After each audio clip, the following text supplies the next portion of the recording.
je me suis dit que en fait, mon vrai métier, c'était pas d'avoir une boîte ou d'être président d'une boîte ou quelque chose comme ça. C'était en fait de monter des projets et de gérer différents projets et de travailler sur ce que j'aimais. Et c'est comme ça qu'en fait j'ai commencé à organiser toute mon activité différemment. Et puis à partir de ce moment-là, en fait, je suis ouvert à 200% à entreprendre dans tous les sens parce que finalement, que tu ailles voir un fournisseur ou un partenaire pour de la pâtisserie, du conseil, du logiciel, c'est la même chose. Et que tu ailles voir un client, la seule chose que tu as besoin de lui vendre, c'est ce que va lui apporter ton produit, ce que va lui apporter ton service. Et donc, peu importe en fait ce que tu vends ou ce que tu fais, c'est les mêmes actions. Et du coup, j'ai pris conscience de ça. Donc, quand tu prends conscience de ça, t'as pas de limite à créer des entreprises de différentes verticales complètement, avec des verticales qui sont complètement différentes.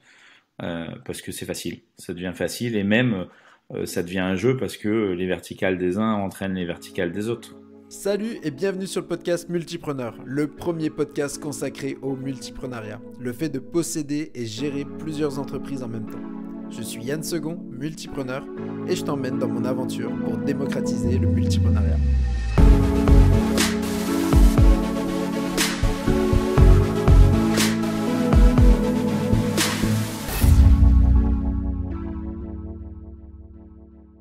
Tu es la première personne que j'interviewe dans ce podcast, donc liée à l'entrepreneuriat, au multipreneuriat. Et donc, très heureux de te recevoir aujourd'hui. Donc, on va aborder pas mal de choses. L'idée, c'est, tu l'as compris, d'interviewer des multipreneurs pour apprendre d'eux. Et donc, pour ça, écoute, je vais te poser quelques questions et on va passer ce petit moment ensemble. Donc, bienvenue Fabien. Super. Merci Yann, merci pour l'invitation. Bon, allez, on commence tout de suite. Écoute, on va commencer par du classique. Je vais te demander de te présenter un peu et si tu peux nous parler de ton parcours. Ouais. Bah écoute, j'ai un parcours assez simple, hein. Je suis plutôt un autodidacte dans l'âme. Moi je suis Fabien, j'ai 42 ans, j'ai trois enfants, tu vois. En fait, mon parcours il est assez simple. J'ai été pendant plus de 10 ans pâtissier dans des maisons, dans des belles maisons. J'ai eu l'occasion de travailler dans des maisons un peu sympas comme le nôtre.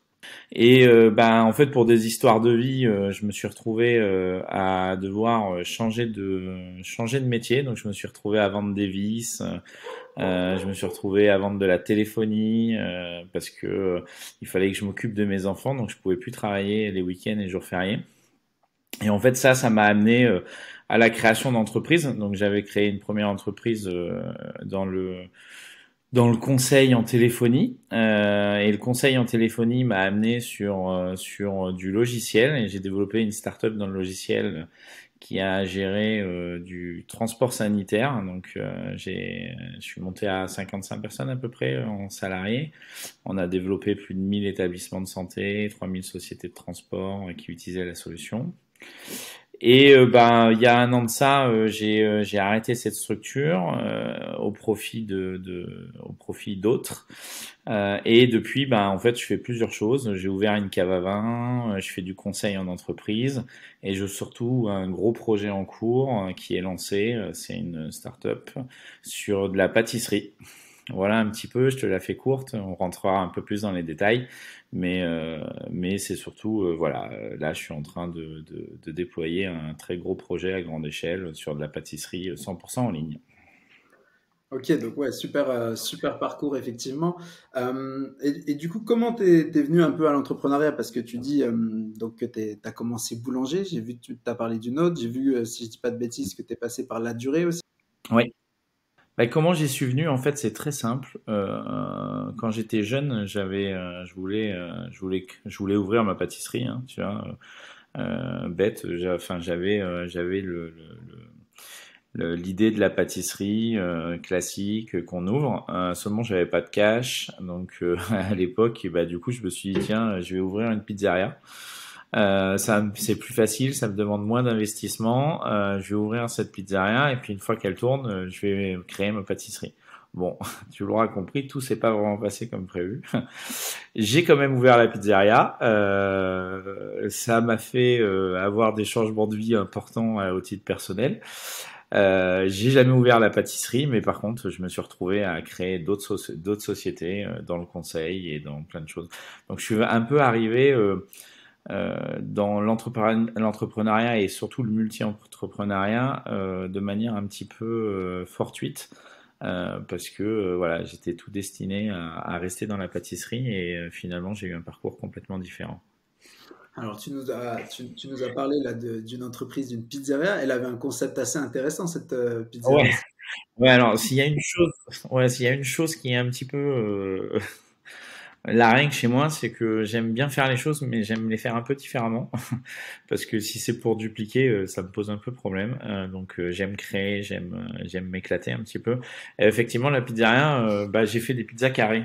Tu vois, c'est tout con, mais à l'époque, je me suis dit, c'est quand même dingue. On achète des pizzas et les pizzas sont rondes, les boîtes sont carrées. C'est quand même con, quoi. Donc je me suis dit, on va en faire des pizzas carrées, comme ça remplit les angles. Mais effectivement, j'ai fait ça. C'était un peu dingue.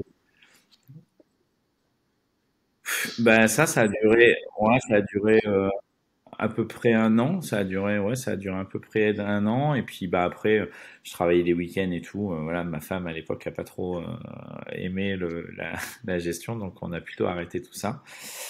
Et du coup, j'ai appris à gérer les choses un peu différemment, surtout en gestion de planning. Voilà. Mais bon, la pizza à carré, c'est rien par rapport au lancement sur le transport sanitaire, hein. Eh ben, justement, parle-nous-en.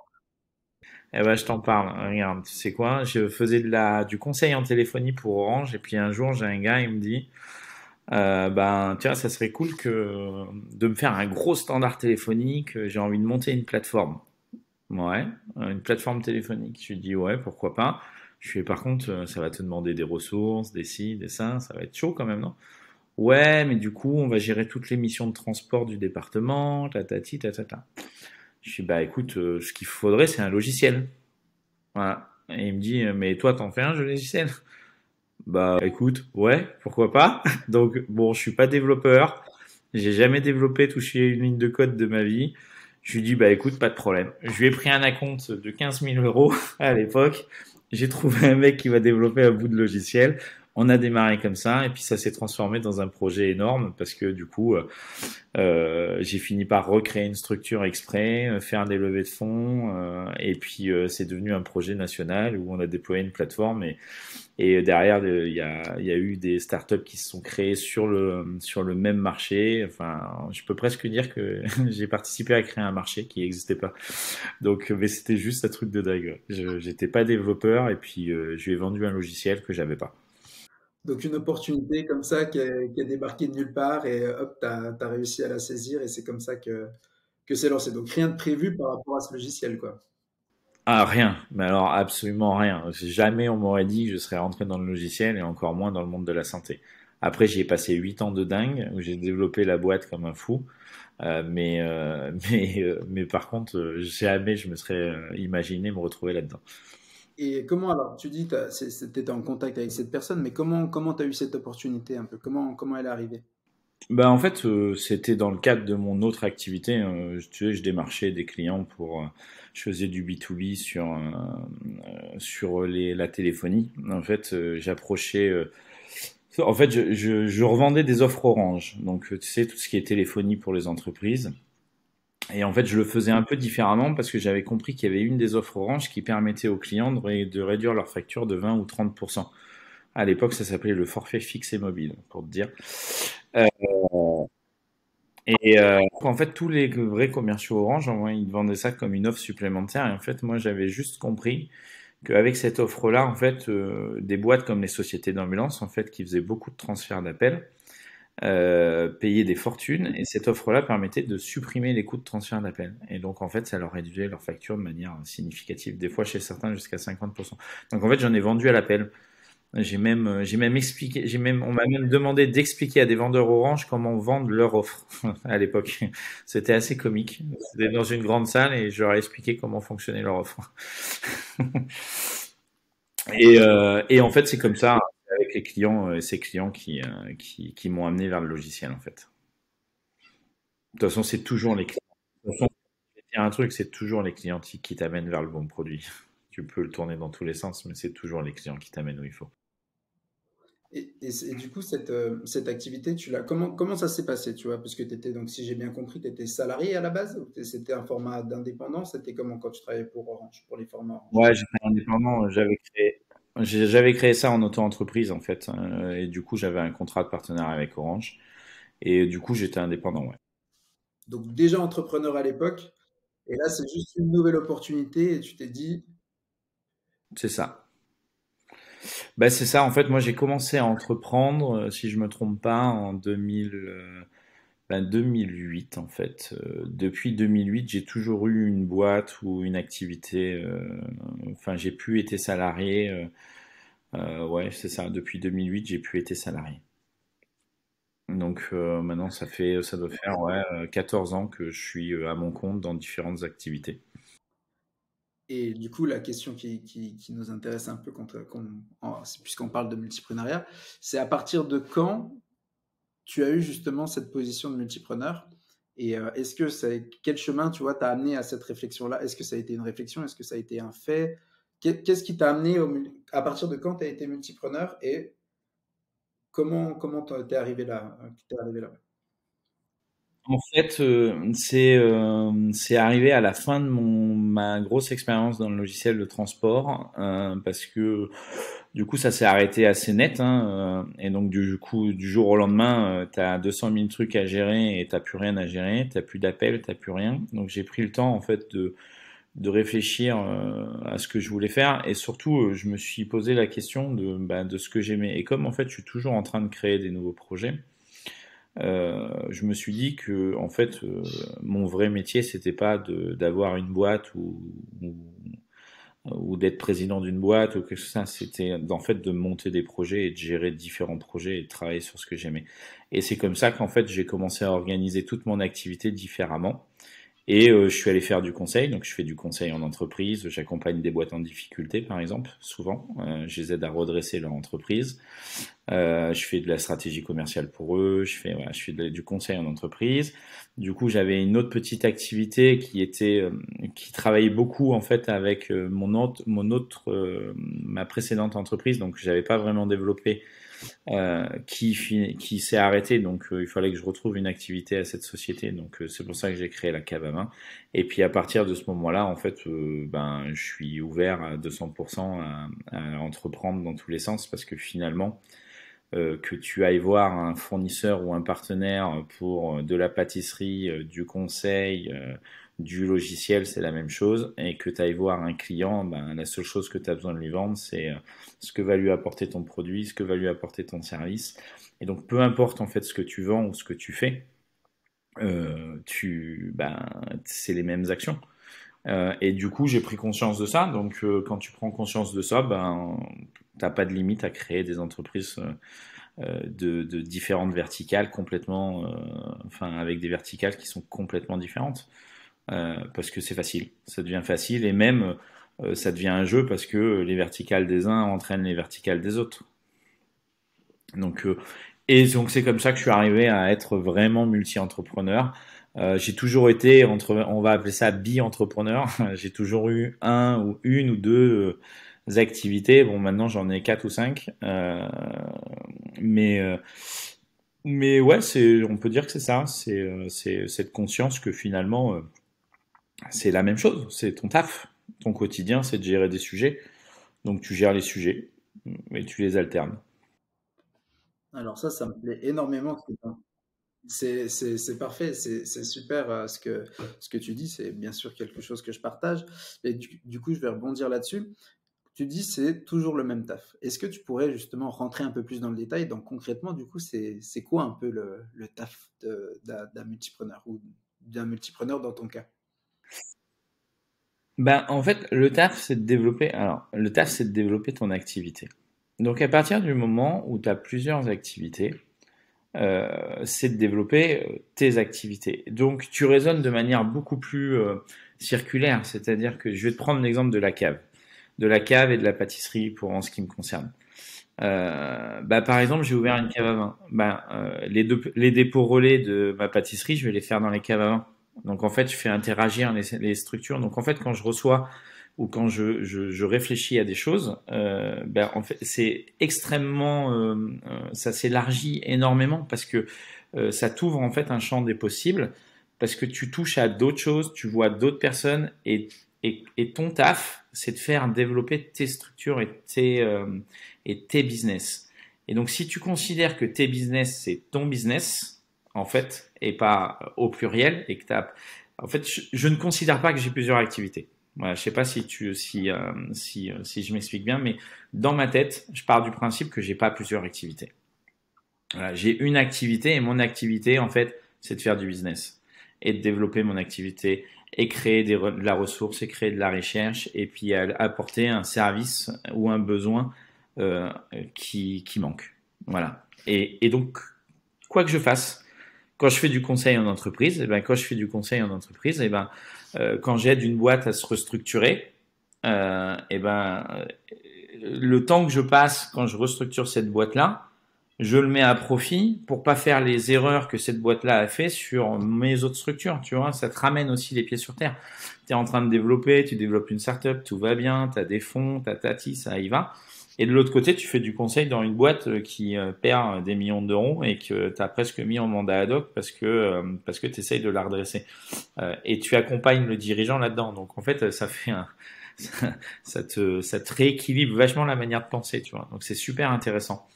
Et donc, c'est ça qui est sympa dans le multi-entrepreneuriat, c'est que finalement, tout est opportunité. J'aime beaucoup cette vision que tu partages de dire en fait, j'ai pas plusieurs business, j'ai un seul business, celui de développer des business. Je trouve ça très intéressant. Donc pour toi, tu vois en fait un peu chaque nouveau projet comme une nouvelle verticale par rapport à un projet global qui est en fait ton identité propre, en fait ton business à toi. Clairement, clairement. Tu as souvent une verticale qui est plus forte que l'autre. Là, dans mon cas, aujourd'hui, la verticale la plus importante, c'est nappage, c'est-à-dire la pâtisserie 100% en ligne. C'est la plus importante, la plus lourde, le plus gros projet. Par contre, toutes les autres verticales, elles viennent appuyer ce projet-là. Et en fait, aujourd'hui, c'est les plus petites verticales qui viennent appuyer le projet. Et demain, c'est Nappage qui viendra appuyer le développement des autres. Parce que Nappage sera plus connu, ça se développera plus, et donc ça aura un impact sur les autres. Et en fait, si tu raisonnes comme ça de vases communicants entre tes projets, enfin, c'est hyper excitant. Tu t'éclates à mort parce que tout est, tu lis plein de choses. C'est juste un truc de dingue en fait. Ouais, c'est hyper sympa. Enfin, et finalement, tu te retrouves pas. Ce qui est important aussi, c'est que je suis assez créatif. J'aime bien travailler sur des projets un peu dingues. Et souvent, quand tu lances des projets, tu peux avoir des entrepreneurs qui lancent et qui, tu sais, quand tu deviens dans la phase de structure, bah, tu t'éclates moins parce que tu structures, tu scales, tu vois. Donc tu t'éclates moins et tu as des gens qui s'y retrouvent pas. Voilà, qui ont du mal à s'y retrouver parce qu'ils sont plus des lanceurs de projets et ainsi de suite. Moi, je peux être un peu comme ça. Je sais scaler, j'aime bien scaler, mais c'est pas là où je m'éclate. Je m'éclate dans la création. Et donc, le fait d'avoir aussi du multi-projet, de la multi-entreprise, ça te permet toujours d'avoir une part dans la création. Donc, en fait, tu scales d'un côté une de tes verticales, mais tu as toujours une part qui est en création, en réflexion, en boost. Donc, en tout cas, pour ce qui me concerne, moi, ça me booste, quoi, parce que c'est comme ça que je trouve mon équilibre. Parce que si j'avais qu'une boîte dans la gestion, bah, je sais faire, mais après, il me manque un peu la folie de la création, quoi. Je ne sais pas si tu es sensible à ce terme, mais il y a différents effectivement profils d'entrepreneurs. Donc il y a des entrepreneurs qui vont être plus gestionnaires, la partie que tu dis qui t'intéresse le moins. Et toi, de ce que tu me dis, tu es plus un profil qu'on appelle starter. Je ne sais pas si tu as déjà entendu parler de ce terme-là. Donc c'est le côté, justement, toute la phase d'idéation, le côté qui va donner l'impulsion et accélérer vite son projet pour qu'il prenne un peu d'ampleur. Et après, souvent, bah, hop, on laisse la main à quelqu'un d'autre pour passer sur cette partie gestion. Ma question, du coup, toi, c'est comment tu fais quand cette partie start, elle est, on va dire, finie? Est-ce que c'est quand même toi qui fais ta gestion, mais Comment tu fais? Est-ce que tu essaies d'automatiser un peu? Est-ce que tu mets quelqu'un? Parle-nous un peu de ça. Ouais, non, ouais, je suis pas exactement un profil starter parce que j'aime quand même construire les bases, structurer et avancer parce que ce que j'aime moi, c'est la réalisation du projet. Donc j'aime aller au bout des projets, les amener au bout. Par contre, dans mon état d'esprit, t'es moins dans la création quand tu scales, enfin quand tu structures et ainsi de suite. Donc t'es un peu moins dans la création. Donc si j'ai pas cette phase-là un petit peu, bah, je peux me lasser un peu. Moi, je vais quand même continuer à structurer et à porter et aller et aller monter la structure. Par contre, après, on va essayer de s'entourer pour que le quotidien de l'administration, c'est pas forcément toi qui le gères et que tu sois et continue à être dans l'innovation, même sur le projet qui est déjà scalé. Voilà. Donc moi je vais plutôt au bout, mais je suis un mix entre le starter et le gestionnaire en fait. J'aime starter et je sais faire de la gestion. En tout cas, j'ai appris à en faire beaucoup plus depuis les années. J'étais pas forcément dans la gestion il y a quelques années de ça, mais tout ce que j'ai fait, toutes mes expériences m'ont amené à être très gestionnaire aussi. Ok. Bah oui, j'imagine, puisque donc tu dis que quand tu as créé ton SaaS, donc tu as réussi à monter jusqu'à combien? Tu disais plus d'une cinquantaine de personnes, 55. Ouais, ouais. Ouais, il y avait au moins 55. Ouais. Ouais. Ouais, donc tout métier, hein. Développeur, il y avait de l'installation sur site, donc il y avait de l'opération. En plus, c'était des marchés un peu structure, enfin un peu lobbyiste et très fermé parce que c'est la santé, donc il y a beaucoup de lobby au niveau du ministère sur plein de choses. Et puis c'est un marché de niche, c'est des marchés qui sont très très compliqués car très petits. Ouais, du coup, je me suis retrouvé à avoir pas mal de gestion à faire. Puis du coup, quand tu as des actionnaires, tu es obligé d'avoir un peu de gestion aussi. Ouais. Et je vais revenir du coup là-dessus, puisque c'est ce que tu as abordé tout à l'heure. Tu as dit donc un gros volume d'activité, beaucoup de temps investi donc dans cette société de gestion de transport sanitaire. Tu as dit ça s'est arrêté de manière nette, et après il y avait le temps, donc il a fallu que je réfléchisse. Ça s'est arrêté en fait pourquoi, comment? Alors, c'est plutôt des désaccords sur la ligne avec mes actionnaires. Moi, je voulais aller plus sur la partie B2C et autres. En fait, j'ai eu des désaccords aujourd'hui avec les actionnaires. Et donc, on s'est séparés il y a un an. Voilà. C'est assez simple. D'accord, ok. Et puis moi, j'avais besoin de repartir. Il y a une chose qui me drive aujourd'hui, j'avais besoin de repartir sur des projets que moi je nomme plaisir, tu vois. Je veux repartir sur de la vente plaisir où tu procures en fait du plaisir, de l'émotion, tu procures des choses en fait à tes clients. Ça, c'était hyper important. Je voulais revenir à ça. Moi, je l'avais laissé avec la pâtisserie et tout ça. Donc, c'est pour ça que je refais beaucoup de choses en lien à la restauration, en venant y apporter toute la partie digitale, toute la partie tech dans laquelle j'ai navigué depuis des années, et en apportant toute la partie un peu, on va appeler ça startup, mais toute la partie, agilité qu'on peut avoir. Ça, ouais, c'est une des lignes qui me porte aujourd'hui, c'est du plaisir. Et même quand je fais du conseil, tu vois, le conseil c'est du plaisir aussi. Je vais te dire pour une autre raison, c'est du plaisir parce que quand moi j'ai entrepris, j'ai tout appris sur le tas. Voilà.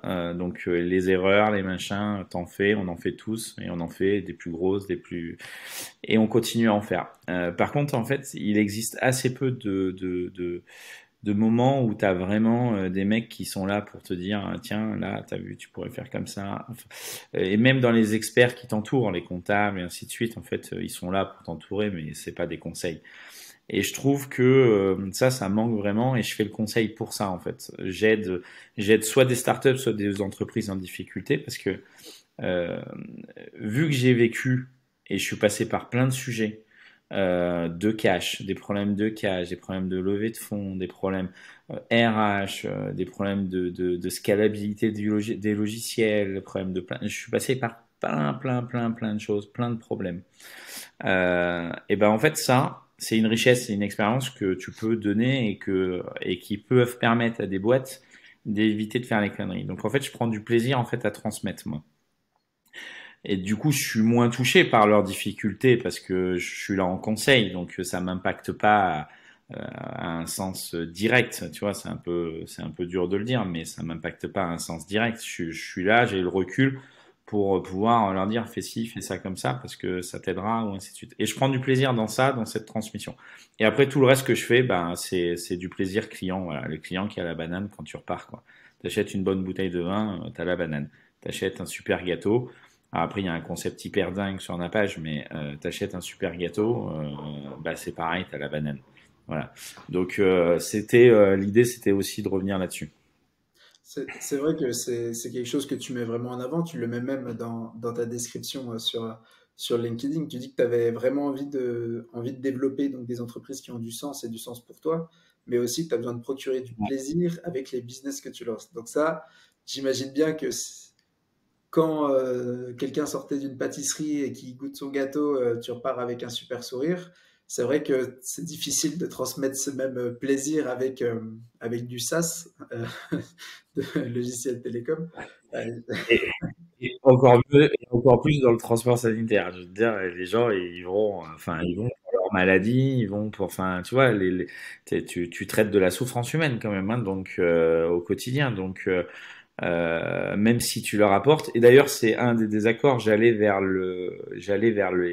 les patients pour leur apporter un service aux patients en fait. Et donc j'allais vers du B2C et j'étais plutôt à l'origine sur du B2B. Donc du coup, il y avait une différence de ligne entre les actionnaires qui étaient rentrés pour du B2B et ma direction vers le B2C.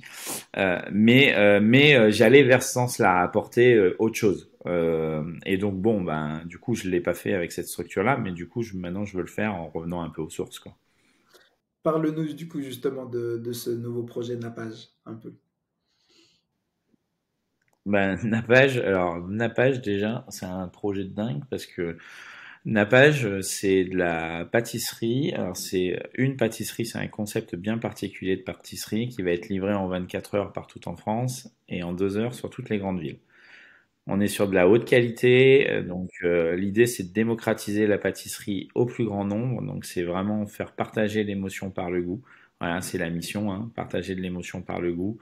La vision, c'est que ben on peut démocratiser cette pâtisserie un peu haut de gamme. C'est lié parce que sauf si t'es à Paris, à côté d'une pâtisserie de renom, enfin c'est assez difficile de trouver des bonnes pâtisseries. C'est pas toujours facile. Il y en a, mais c'est très interdépendant du professionnel. Et l'idée, c'est de faire un concept de fou là-dessus. Donc il y a il y a toute une approche qui vient réassocier le plaisir individuel. J'ai un écran en chocolat qui vient recouvrir les gâteaux. J'ai un nappage signature. Enfin, le concept, je vais pas trop en dévoiler parce que ça va bientôt se lâcher. Voilà, c'est vraiment livrer à domicile le plaisir, quoi, tu vois. Si je veux être simple. Et pour ça, du coup, j'ai le laboratoire, tu vois, qui est prêt. C'est pareil, je suis allé chercher presque 880 000 euros de fonds, D'accord. sans dilution, sur une subvention et du prêt, sur un début, une start-up. Voilà. C'était un peu de sport, mais tout a été financé quasi en propre et avec un peu de dette. Ouais, c'est cool.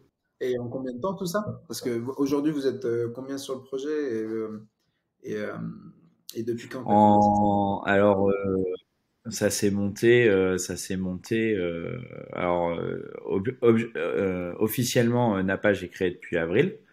Mais le projet il s'est monté en 8 9 mois, je dirais, pour débloquer les fonds, faire les travaux et ainsi de suite. Parce que j'ai une petite boîte de bâtiment aussi, je l'ai pas dit, qui du coup qui du coup rénove les bâtiments. Tu vois la, la corrélation au top, hop, il rénove les bâtiments dans lesquels Nappage va être et ainsi de suite. Et en fait, ouais, c'est ça. Donc, du coup, tu dis 8-9 mois pour aller chercher 800 000 euros de subvention pour lancer un projet qui va sortir bientôt au grand public pour apporter le bonheur gustatif dans chaque honneur. Ah oui, donc t'as pas chômé.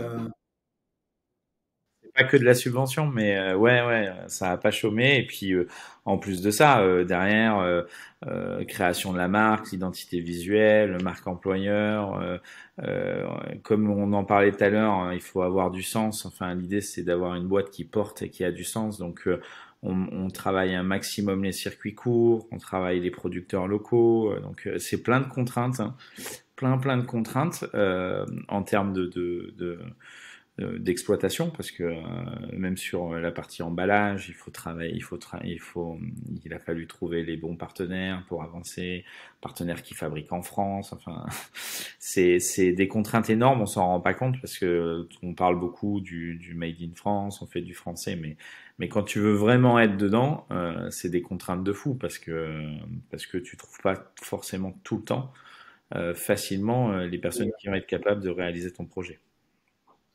Et aujourd'hui, vous êtes combien alors et comment, tu vois, puisque ce projet-là, tu dis, tu l'as lancé depuis 8-9 mois, vous êtes combien à travailler dessus? Ben, pour l'instant, on n'est pas nombreux parce que tu vois, ça démarre. On sera une quinzaine sur le premier semestre, parce que du coup, on est en train de faire les phases on est en train de ouais, on est en train de faire les phases de recrutement, donc ouais, voilà, euh, mais c'est pour ça que je te parle de premier semestre. Ça va monter gentiment jusqu'à 15 sur le premier semestre entre les équipes de production, marketing et autres. Et puis bah après j'ai surtout un associé avec moi qui m'a rejoint en septembre, qui en plus est un ancien salarié. Alors ça c'est génial parce que c'est un ancien de mes salariés, donc qui aujourd'hui bah, on est associés, on est amis, voilà. Et il m'a rejoint et lui il est toute la brique plus digitale hein, parce que il était sur toute la partie développement. Alors il développe pas, mais par contre il gère toute la partie digitale associée au projet. C'est bien d'avoir une complémentarité. Tu vois. Moi, je m'occupe des sous. et puis, et puis, il s'occupe du digital. Et puis, bah, un petit peu la pâtisserie quand même, parce que faut que ça soit bon. Ouais, tu vois, c'est pareil, tu me fais des super transitions à chaque fois. On parle de multipreneuriat, on parle d'entreprise, mais tu parlais justement de revenir à des business qui te procurent du plaisir personnel, mais toi, par rapport au fait d'entreprendre seul ou à plusieurs, comment ça se passe? Est-ce que tous tes business, tu es tout seul? Est-ce que du coup, là, tu nous as répondu, tu es à deux sur certains? Comment ça se passe? Est-ce qu'il y a une vraie réflexion à chaque business ou non, ça se fait... Non, ouais, il n'y a pas une vraie réflexion à chaque business. Ça se fait vraiment en fonction des opportunités, des besoins et du ressenti en fait. Alors, si je m'associe, il faut que je sois en pleine confiance. Je me suis toujours associé avec des gens avec qui j'étais en pleine confiance. Parce que ça enfin tu peux pas t'associer si tu as des doutes sur la manière de gérer, si ça, enfin la vision, et donc pleine confiance et surtout vision alignée. Donc ça veut pas dire que on est d'accord tout le temps, mais il faut que l'objectif final, la vision, ça soit la même, parce que sinon c'est très compliqué. Euh, et puis non, en général, à part sur le conseil où je suis tout seul, en général, j'aime bien je m'associe au moins avec une personne parce que déjà un, ça te challenge. Et deux, ben, ça permet aussi de bien redispatcher, d'avoir moins le nez sur la vide, de voir des choses là où ben, on le voit pas toujours quand on est à fond dans le projet. Donc, et puis ben, c'est quand même plus sympa hein, quand on veut partager. Être tout seul, tu partages pas beaucoup, quoi. Donc non, j'aime bien bosser à plusieurs, alors pas non plus à 50 000, tu vois. Tu vois, je vais te donner un exemple sur Napage. Donc j'ai Antoine, mais en fait on est trois. J'ai un ami qui a juste un parcours de dingue, hein, parce que c'est devenu un ami. Hein, je l'ai rencontré dans le cadre de mes précédentes activités. Ce gars-là, il a juste géré pendant 12 ans toute la partie éducation chez Apple aux côtés de Steve Jobs. Tu vois. Après, il a géré, après, il a investi dans des startups, il a fait du conseil, voilà, et maintenant, il est chez Amazon pour gérer la partie éducation chez Amazon. Donc, imagine le puits le puits de science et surtout d'expérience que c'est. C'est quelqu'un, tu discutes, tu vois, il y a des gens comme ça, c'est top. Tu discutes en une phrase, en fait, il te fait prendre un recul sur toute ta stratégie. Tu vois, tu dis merde, peut-être que faut pas que je fasse comme ça. Bon, il a pas besoin de 10 phrases, tu vois, en une phrase, il te pose la question. Bah alors, ouais. Bah ouais, ok, d'accord. Bah c'est peut-être pas une bonne idée comme ça.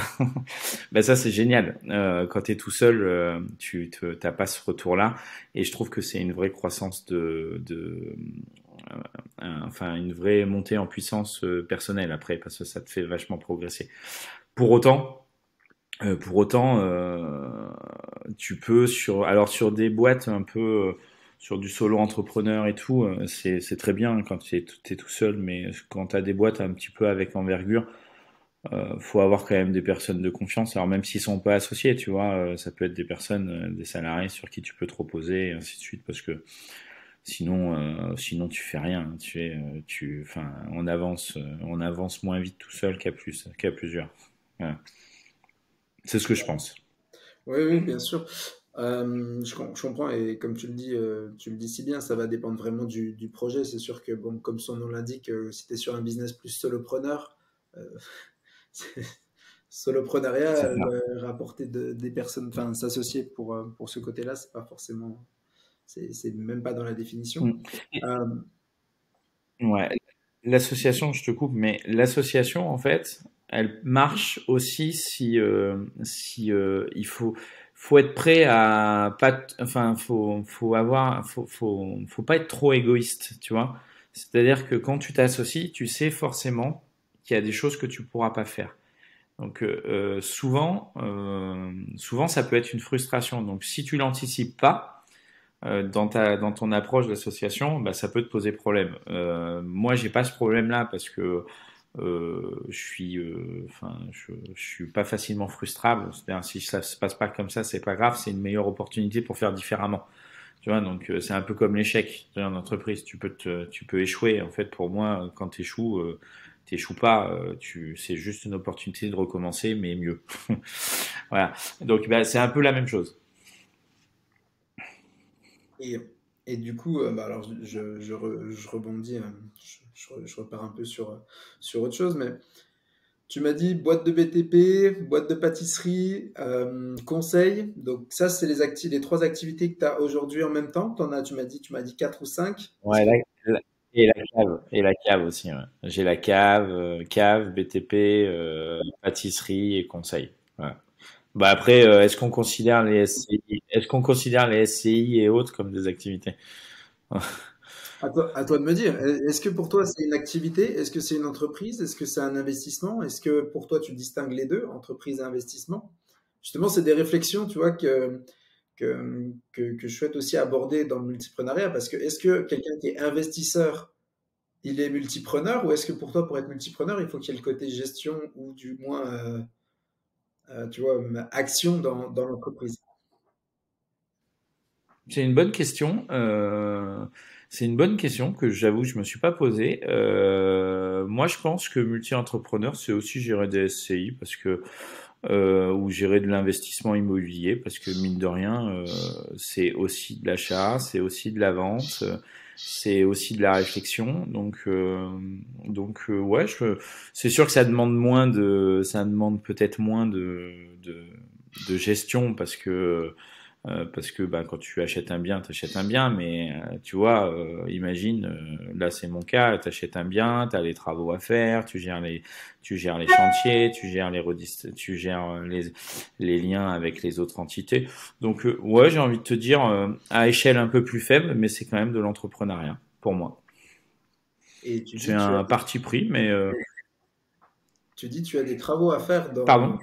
tu dis tu as des travaux à faire dans tes logements de ta SCI, mais tiens, il faudrait du coup que tu fasses appel peut-être à une boîte de Exactement. construction qui va réaliser tes travaux. Je sais pas qui, je sais pas qui c'est que je vais appeler. Bah oui, oui, regarde, je vais te donner un exemple aussi. La cave, tout l'aménagement intérieur de la cave, c'est la boîte de bâtiment qui les fait. On a fait des meubles, avec des tonneaux, avec des lustres en tonneaux. C'est des gars de la boîte de bâtiment qui l'ont fait parce qu'en fait ils adorent ça. Donc on va peut-être monter une boîte de meubles bientôt, on va savoir.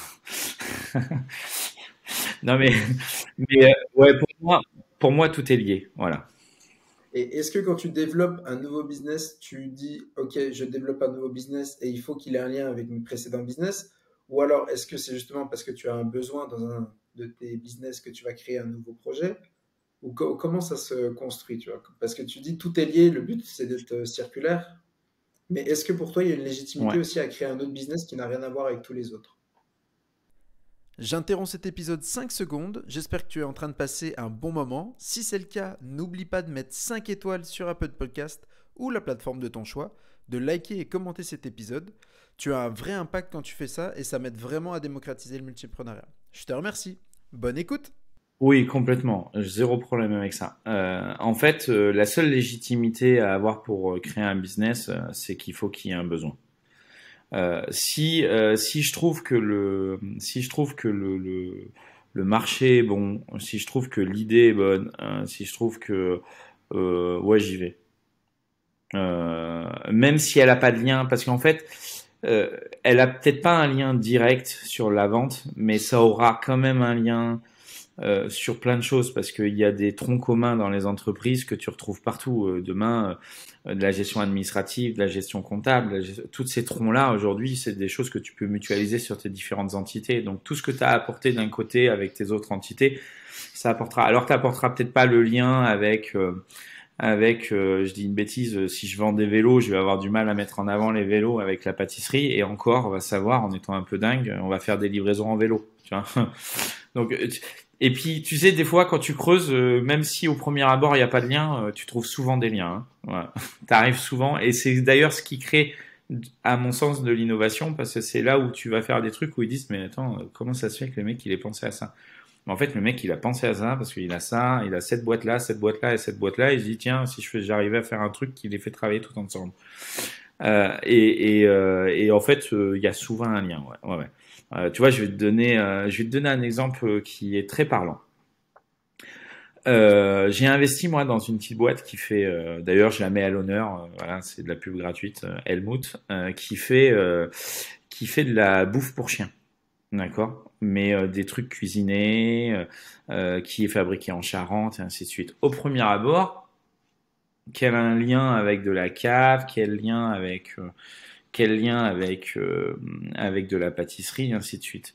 Bah, je vais te dire, en fait, le lien, il est peut-être pas direct, mais le lien, il est énorme parce que tout le travail qu'ils ont fait en acquisition client, avec tout ce qu'ils ont testé sur la partie acquisition client, growth marketing, et ainsi de suite, bah, du coup, ils ont testé des choses. Du coup, comme c'est partagé, comme ils partagent ce qu'ils ont mis en place, moi, ça me sert aussi pour adapter parce que finalement, c'est pas la même cible, mais c'est les mêmes approches. Tu vois, la livraison en frais, ben, ils sont allés chercher des partenaires, ils ont fait des études. Donc finalement, t'as peut-être pas un lien hyper direct, mais t'as un lien d'expérience, un lien de proactivité, un lien de plein de choses qui font que ça te sert pour le reste. Tu me fais encore tu me fais des belles passes décisives quand même pour, pour l'interview. Euh, Ouais, bah écoute, tant mieux alors. Justement, tu vois, moi, ma vision des choses aujourd'hui, c'est que pour être multipreneur, ça repose sur deux compétences principales. C'est justement lancer des projets, savoir lancer des projets. Quel projet nécessite d'être lancé et comment bien le lancer. Et la deuxième, c'est l'organisation. Et tu m'as dit, quand il y a un besoin, go, c'est parti. Tu m'as dit, j'analyse le besoin, le marché. Est-ce que justement, tu peux nous en dire plus pour toi? Qu'est-ce qui fait que tu vas lancer ce projet et pas un autre? Qu'est-ce qui fait que tu vas aller dans celui-là ou que ça vaut le coup d'y aller? Alors déjà, la première chose, c'est qu'il faut que ça me parle. Parce que tu sais, des fois, on me parle, on me présente des projets, Et souvent, les mecs, ils t'expliquent, ouais, on pourrait faire ci, ça. Et en fait, ça devient compliqué. À partir du moment où déjà à la création, c'est compliqué, tu as du mal à voir où est le business, comment ça va être vendu, qu'est-ce que ça va être, ou que le mec il te dit je vais vendre ça, je vais vendre ça tant, et que moi je me dis vendre ça tant, la valeur, elle va être compliquée, la valeur perçue, tu vois. Donc déjà, faut que ça me parle. Euh, Ça, je fais le chemin assez vite dans ma tête, c'est-à-dire je fais assez vite les liens en me disant tiens ça c'est quelque chose effectivement. Donc souvent je le rapproche à mon quotidien à moi où je me dis tiens c'est vrai que moi dans mon quotidien ça pourrait être utile ou c'est chiant ou ci ou ça. Donc souvent c'est ça et puis après ben faut que le modèle il commence à être posé, c'est-à-dire est-ce que c'est un modèle économique qui est viable, voilà, est-ce que effectivement ça peut marcher. Donc souvent, c'est les premières questions que je me pose. Voilà. Et puis après, bah, est-ce que c'est un peu fun aussi? C'est-à-dire, est-ce que ça change? Si tu viens me voir et tu me dis, ouais, j'ai un projet, je voudrais faire. Tu en parlais de meubles tout à l'heure, tiens. Voilà. J'ai un projet, je voudrais faire des meubles. Ouais, je vais faire des meubles. Tu vois, je vais ouvrir ci, ça va marcher. Ok, je vais te dire, mais qu'est-ce qui va faire la différence? Je vais te poser la question, c'est quoi la différence? Enfin, comment tu vas faire les choses différemment? Vendre des meubles, ça me pose pas de problème. Mais comment tu vas les faire différemment? Parce que ce qui va te faire marcher, c'est le faire différemment. Et si là, j'ai pas de réponse, ou la personne qui me parle du projet en a pas, en général, je vais pas plus loin. Voilà. Par contre, si j'ai une réponse et je me dis, tiens, on pourrait le faire comme ci, comme ça, parce que ça peut le faire différemment, ça n'existe pas, bah là, je commence à creuser un peu plus. Voilà. Et puis après, je pose assez vite les chiffres. C'est quelque chose que je fais assez vite. Et je pose assez vite les chiffres. Voilà, je monte assez vite un BP, même un peu vite au départ, pour savoir s'il y a une cohérence. Donc, ouais. Voilà un peu comment je fonctionne. Et puis après, tu as des projets où... Ouais. Vas-y, t'allais dire, t'as des projets où? Je Ouais, t'écoute. après, t'as aussi des projets qui ont une vocation peut-être plus interne aussi, tu vois. C'est-à-dire, est-ce que ça va être une boîte qui va être une boîte support pour tes autres projets? Donc là, c'est un peu différent. Tu es un peu moins dans la recherche de rentabilité moyen long terme forte, mais plutôt dans une recherche de favoriser la rentabilité des autres. Mais ça, c'est encore un peu différent. Ok. Et celle-là, du coup, c'est plus tu vas regrouper les différents besoins qu'il y a au sein de tes différentes sociétés et tu vas en créer une qui va pouvoir répondre à Ouais. chacun de ces petits besoins-là. C'est ça? Ouais, ouais, ça je peux être, ouais, ça je peux être amené à le faire assez facilement, ouais. Ouais. Parce que bah c'est vrai que ça a un intérêt. Oui, parce que c'est vrai que là, ce que tu disais dans, alors je sais pas si c'était juste la manière de le verbaliser, tu disais quand on m'apporte un projet, je fais ce check-là pour voir est-ce que ça vaut le coup, ça vaut le coup, ça vaut le coup. Mais les projets que tu m'as présentés jusqu'à maintenant, que ce soit Cava 20, le BTP, Napage, c'est des projets qui venaient de toi, ou c'est des projets justement qui... Oui, ouais. Non, de toute façon c'est souvent des projets qui viennent de moi, mais euh, on me demande des fois d'aller sur des projets où, alors je me considère pas comme entrepreneur quand j'arrive comme actionnaire. C'est-à-dire que si je rentre dans une boîte, et ainsi de suite, mais du coup, je suis plus dans le conseil ou ainsi de suite, mais c'est pas moi qui gère la boîte, donc je me considère pas comme entrepreneur. Quand j'ai ma brique investisseur.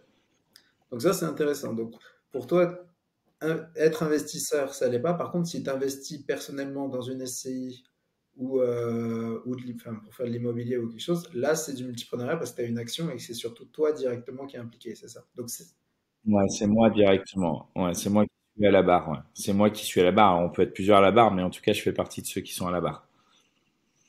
Et à partir du moment où je fais partie de ceux qui sont à la barre, je suis dans l'entrepreneuriat. À partir du moment où finalement j'ai amené un peu de cash ou alors du conseil, ainsi de suite. Je suis plus en soutien et je suis pas dans l'entrepreneuriat. Je suis investisseur ou actionnaire, on peut le dire comme on veut. En plus, j'ai un ami là, il y a pas longtemps, qui a une idée de projet, voilà. Et il m'a dit, ouais, tu peux m'aider à monter le BP, tu peux m'aider à monter. Donc, je vais l'aider à monter le BP, je vais l'aider à monter peut-être même à travailler plus son offre de service et ainsi de suite. Je serai peut-être jamais actionnaire dans cette structure-là, ou peut-être que je prendrai quelques pourcents, je sais pas, peu importe. Bah là, je suis pas entrepreneuriat. Pourtant, j'ai fait des actions d'entrepreneuriat parce qu'en fait, j'ai travaillé avec lui, mais je considère pas que c'est de l'entrepreneuriat, ça. Voilà. Ah, c'est toute la difficulté de la réflexion. Et c'est vrai que c'est vraiment les questions. Peut-être que après une vingtaine, trentaine d'interviews, je pourrais mieux mettre la barre entre quand est-ce qu'on est investisseur, quand est-ce qu'on est entrepreneur. Du coup, je vais faire juste un petit exemple théorique pour pousser aussi un peu ce que tu dis. Si demain, Moi, je justement, pense que c'est la barre, hein. Celui qui tient la barre. Pour répondre à ta question, je pense que c'est si tu tiens la barre, t'es entrepreneur. Sinon, t'es investisseur. ok. Et quand tu dis tenir la barre, pour toi, c'est quoi? Parce que je te prends l'exemple où voilà, vous êtes deux, il y en a, il met Avoir un rôle opérationnel, avoir un rôle opérationnel fort. Ouais, voilà. À partir du moment où tu as un rôle opérationnel dans la réussite de l'entreprise et que tu es actionnaire, pour moi, tu es dans de l'entrepreneuriat. Donc ça veut dire que même si tu as 20 ou 25%, mais par exemple, tu as un rôle opérationnel, DG, peu importe, euh, bah oui, tu es entrepreneur parce que tu gères les difficultés et ainsi de suite de l'entreprise. Et même si c'est pas toi qui est majoritaire. Voilà. Ok. Bon, moi je suis souvent majoritaire, mais enfin je suis même tout le temps majoritaire. Mais mais ça me gêne pas d'être minoritaire. Mais à partir du moment où je suis minoritaire, en général, quand je suis minoritaire, je prends pas de poste opérationnel pour ma part, hein. Oui, oui, du coup, tu le vois vraiment comme une source d'investissement et de diversification de ton portefeuille. Oui, exactement. Mais c'est aussi parce que comme je fais plein d'autres choses, si je commence à prendre des postes opérationnels dans des boîtes, en fait, je serai à mon premier je serai à ma première expérience, par exemple. Je pourrais prendre un poste opérationnel en ayant des pourcentages du capital à 20, 25, 30, voilà. Je pourrais le faire. Sauf qu'aujourd'hui, ben, j'ai du conseil, j'ai ci, j'ai ça. Donc, si je rentre minoritaire, c'est pas pour être opérationnel. Encore une super belle passe. Effectivement, comme tu dis, tu as beaucoup de choses. Donc, maintenant, on va passer dans, on va dire, la deuxième partie de- du multipreneuriat. C'est-à-dire que tu as tous ces différents projets que tu nous as présentés jusqu'à maintenant. Comment tu fais vraiment pour t'organiser entre, entre ces différents business?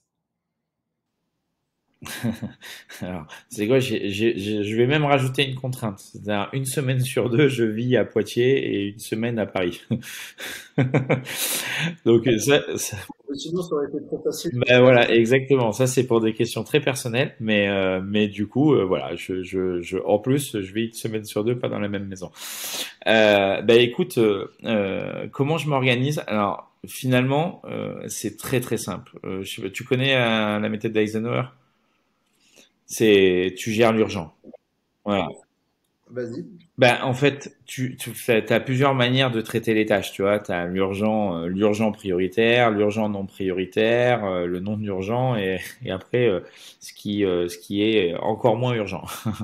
Bon, moi, je ne traite que l'urgent prioritaire parce que tout le reste, ça remontera de toute façon en prioritaire. Donc en fait, je me laisse pas polluer par des tâches ou des tâches ou des actions qui sont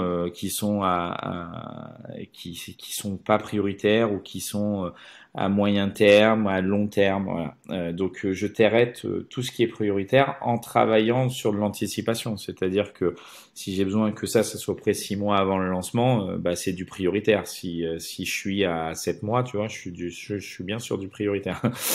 Et en fait, je ne traite que comme ça. Alors, je sais qu'il y a plusieurs méthodes de fonctionnement. Il y en a plein qui, tu vois, qui vont se bloquer une journée sur telle activité, une journée sur telle activité. Moi, ça, je sais pas faire. J'y arrive pas. Parce que en fait c'est pas c'est les activités qui reviennent à toi plus que toi qui vas vers les activités, tu vois, donc les besoins ils attendent pas le lundi ou le mercredi.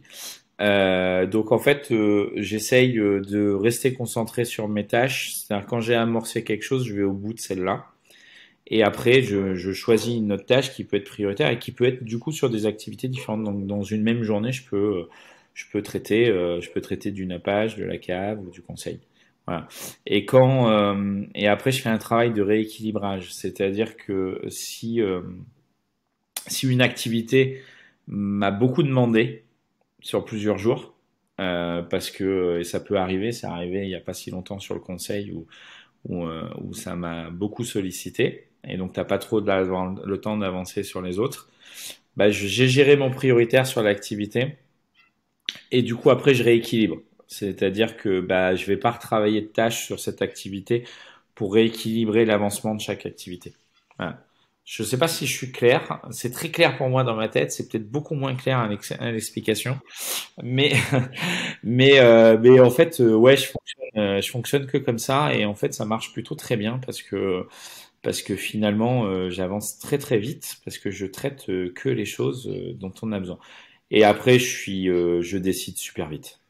Je tourne pas en rond. Tu vois, ça c'est une règle, c'est-à-dire à un moment, il y a des décisions à prendre. Tu prends des décisions, tu essayes de les réfléchir un maximum une fois que tu t'es renseigné, tu as pris un peu de conseils, tu as échangé, à un moment tu tournes pas en boucle, tu prends une décision. Si elle est bonne, c'est top. Si elle est pas bonne, ben c'est pas grave, tu la réajusteras pour qu'elle soit meilleure. Mais par contre, je tourne pas en rond et ouais, pour moi, faut savoir prendre des décisions.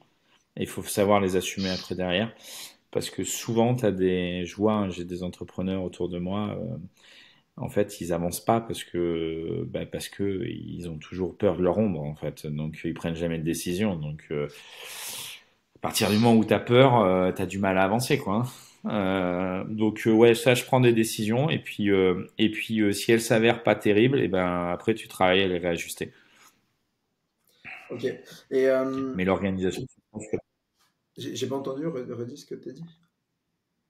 ah, mais du coup, l'organisation, ça se passe comme ça. Et comme je considère que c'est qu'un business, finalement, je m'organise pareil que si j'avais une activité. Tu vois, en plus, je peux le mettre en comparaison quand j'étais au taquet sur la boîte de logiciels. Ben, dans ta journée, tu as quoi? Tu as des clients à appeler, il faut que tu fasses la présentation qui est là, tu fasses qu'il fasse ci, qu'il fasse ça. Bah finalement, en fait, c'est exactement la même chose.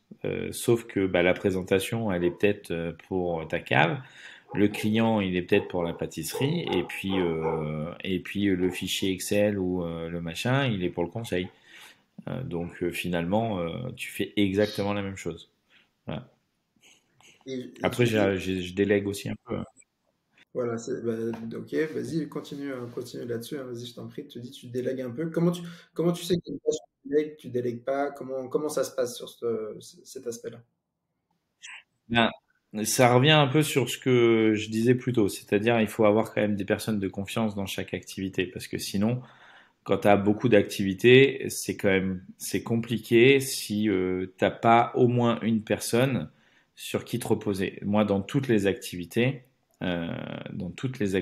j'ai au moins une personne sur qui je peux me reposer et qui peut avancer si je suis pas là et qu'il n'y a pas de réponse. Donc, qui est aussi capable de prendre des initiatives, qui a pas besoin de m'avoir une demi-heure au téléphone pour prendre une décision. Enfin, ça c'est hyper important en termes d'entourage parce que euh, si tu crées plusieurs activités et que tu ne sais pas construire en fait du relais, parce qu'on va appeler ça comme ça, le relais, ça peut être une personne qui est actionnaire ou un responsable, hein, peu importe. Mais si tu sais pas construire ce relais, tout te revient en pyramide et si tu veux, enfin en entonnoir plutôt, parce que la pyramide c'est dans l'autre sens, tout te revient en entonnoir et là tu te retrouves submergé par 200 000 sujets à traiter qui sont pas que tu devrais pas avoir toi à traiter parce que ta valeur et ta plus-value elle est ailleurs. Mais du coup, comme t'as pas ces personnes-là qui sont capables d'absorber ces petits sujets au quotidien, ça te revient en entonnoir. Et là, pour le coup, tu peux vite te noyer si tu es multi-entrepreneur. Donc, je pense que ça, c'est hyper important. Il faut pas minimiser cet axe-là et il faut pas se dire tiens je vais créer 4 boîtes et ça va rouler tout seul. Tu crées 4 boîtes mais tu dois structurer l'organisation et la prise de décision dans ces boîtes. Et après comment les décisions te reviennent ça se fait de manière assez naturelle, c'est-à-dire que si tu t'es bien entouré, souvent les mecs ou les nanas, elles savent jusqu'à quel degré elles peuvent elles peuvent prendre la décision. Voilà. Après, moi, je travaille en confiance, donc je pars du même principe, c'est-à-dire, je préfère que tu prennes une décision et que tu te plantes. On rattrapera toujours la problématique que tu ne prennes jamais de décision. Donc, c'est aussi une règle chez moi. Et, et, euh, et ça, c'est pas grave. En fait, c'est pas grave, tu vois. Par exemple, des fois, il y a des choses qui se font. J'aurais pas aimé que ça se fasse comme ça. Ça arrive, hein. Mais au moins, c'est fait. Ça a mis le pied à l'étrier. Tu vois, je pense par exemple à du business ou une approche de vente d'un certain truc, d'un certain produit. Voilà, je l'aurais pas fait comme ça. Voilà.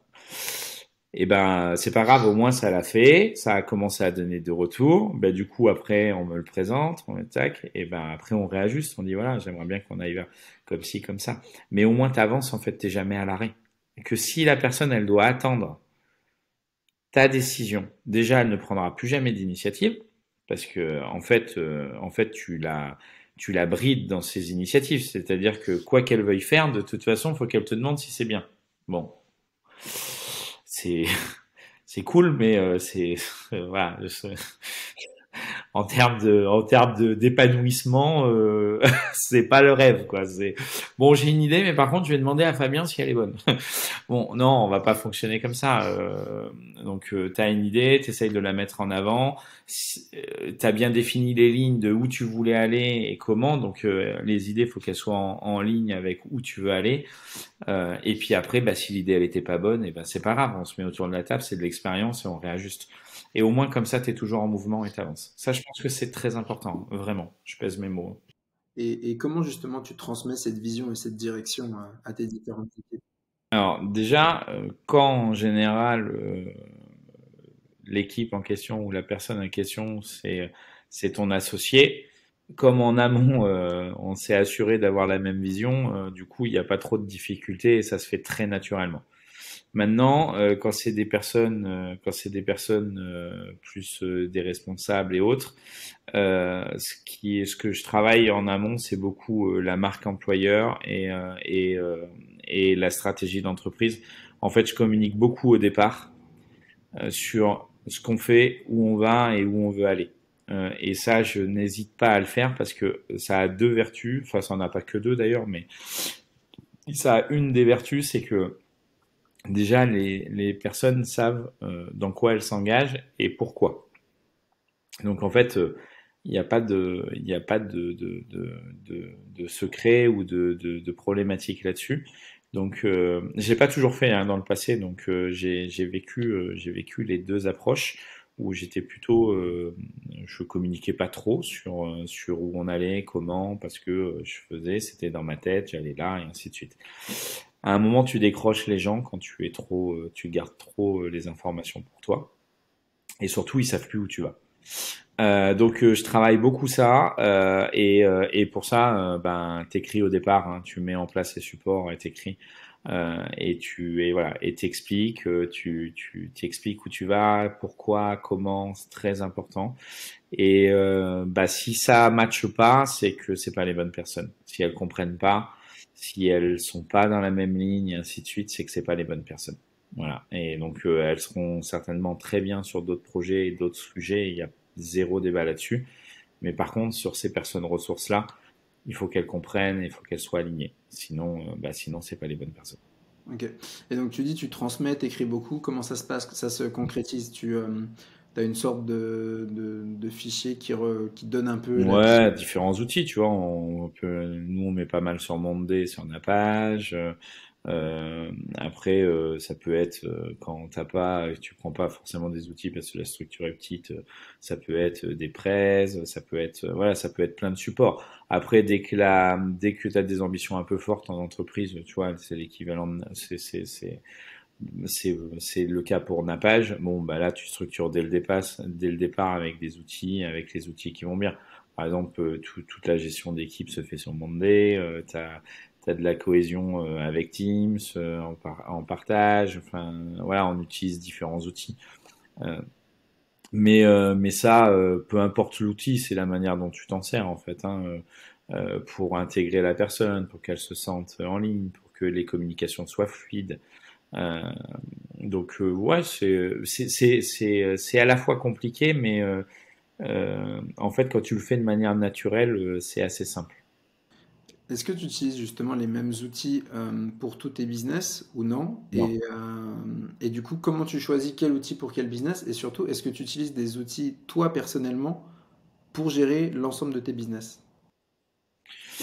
Alors moi, j'ai pas un outil qui me permet de gérer l'ensemble de mes business. Et non, j'ai pas forcément les mêmes outils. Parce que j'ai pas forcément les mêmes besoins. Tu vois, je vais te donner l'exemple Napage sur le site web, on a du Shopify. Sur d'autres boîtes, j'ai pas de site web. Donc, si tu veux gérer toute ta base client sur le site web, c'est compliqué.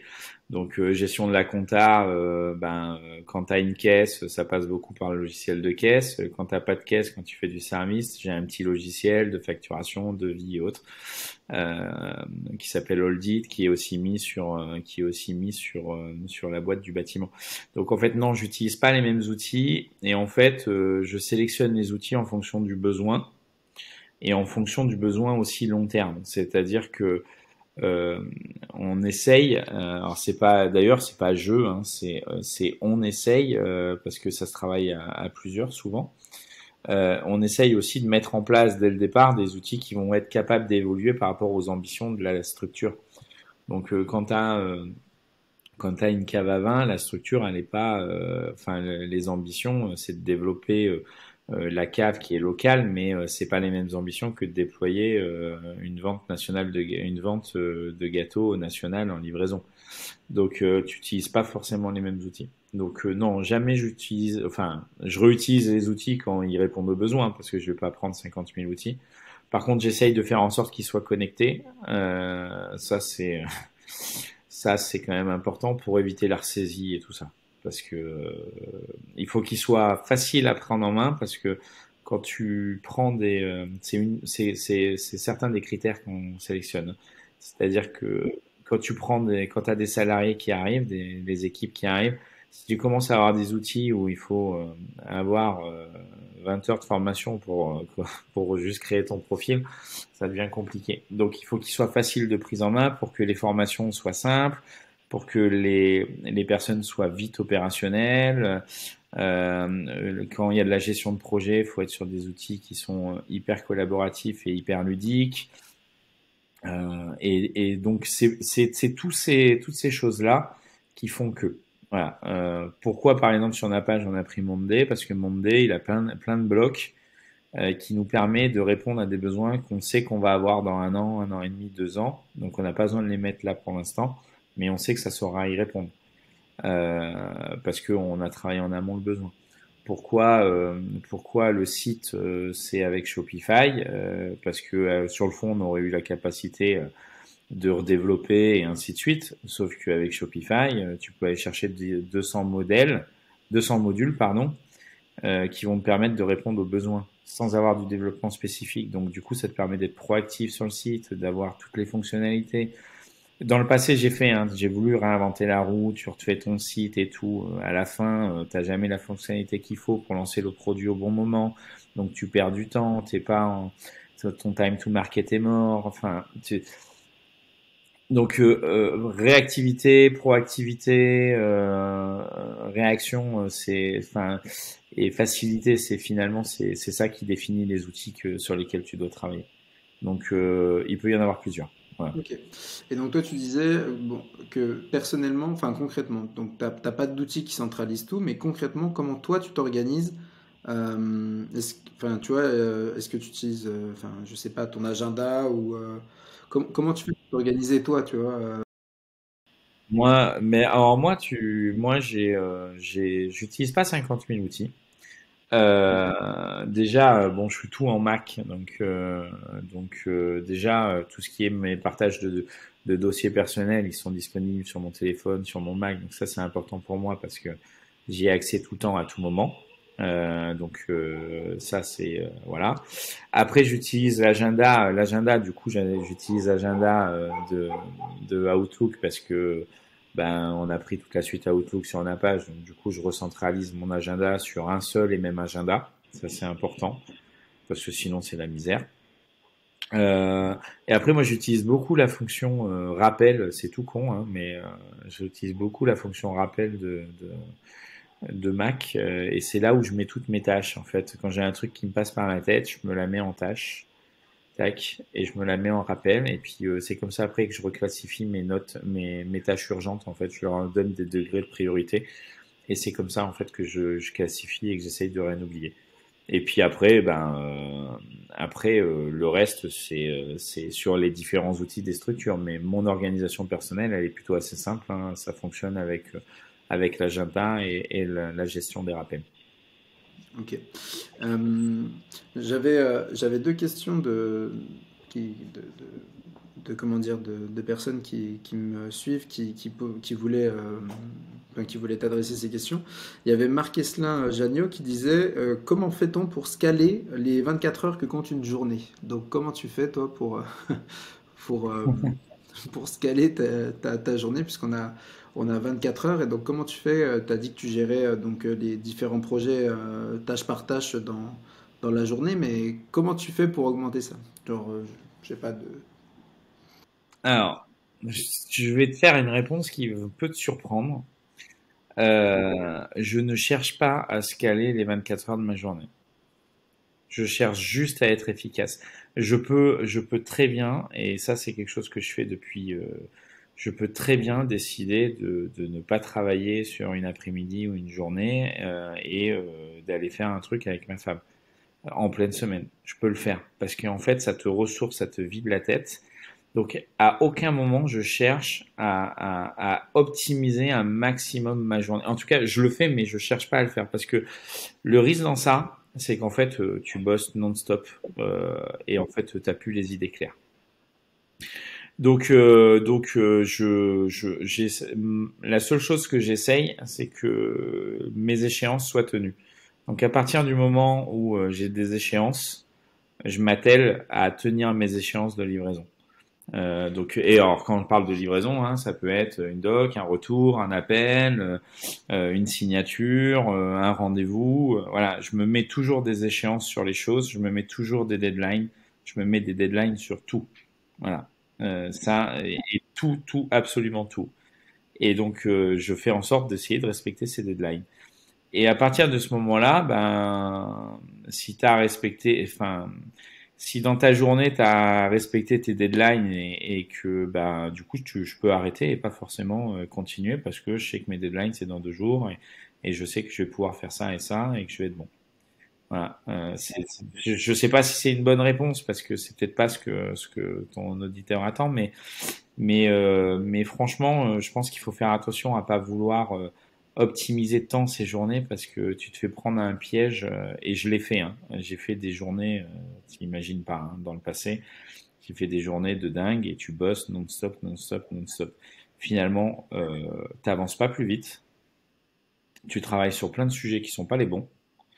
Donc il vaut mieux avancer, moins bosser, mais bosser sur les bons sujets au bon moment en fait. Est-ce que justement, tu parles de ça, ta journée typique, elle ressemble à quoi? Donc déjà, je sais pas si tu as une journée typique, et si c'est le cas, tu vois, est-ce que c'est un peu la mode des routines, que ce soit des morning routines, ce genre de choses? Est-ce que toi, t'en as? Pas du tout. Comment tu vois, tu travailles sur quelle tranche horaire? Comment tu t'organises un peu là-dessus? Alors j'ai zéro journée typique. C'est, mais alors pas du tout. Je dois être un anticonformiste.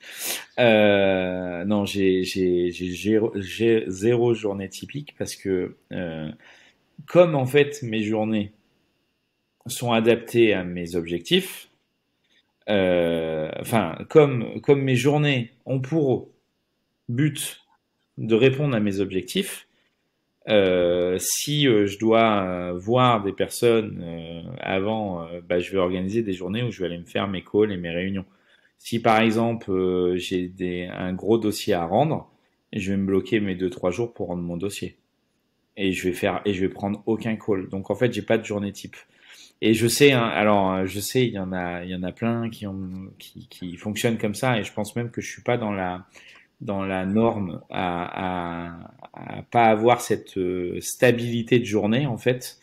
Parce que je sais, il y en a, ils aiment bien, voilà, le matin je fais ça, l'après-midi je fais des calls que l'après-midi, et ainsi de suite. Bon, j'ai jamais su faire ça. Et, et comme en fait derrière je gère aussi ma vie perso, ben en fait, tu sais, je t'en ai parlé. Moi, j'ai une fille de 19 ans, j'ai un fils de 17 ans, une dernière de 8 ans, et ma compagne avec qui je suis a un enfant de 6 ans. Donc autant te dire, et je te parle même pas des chiens.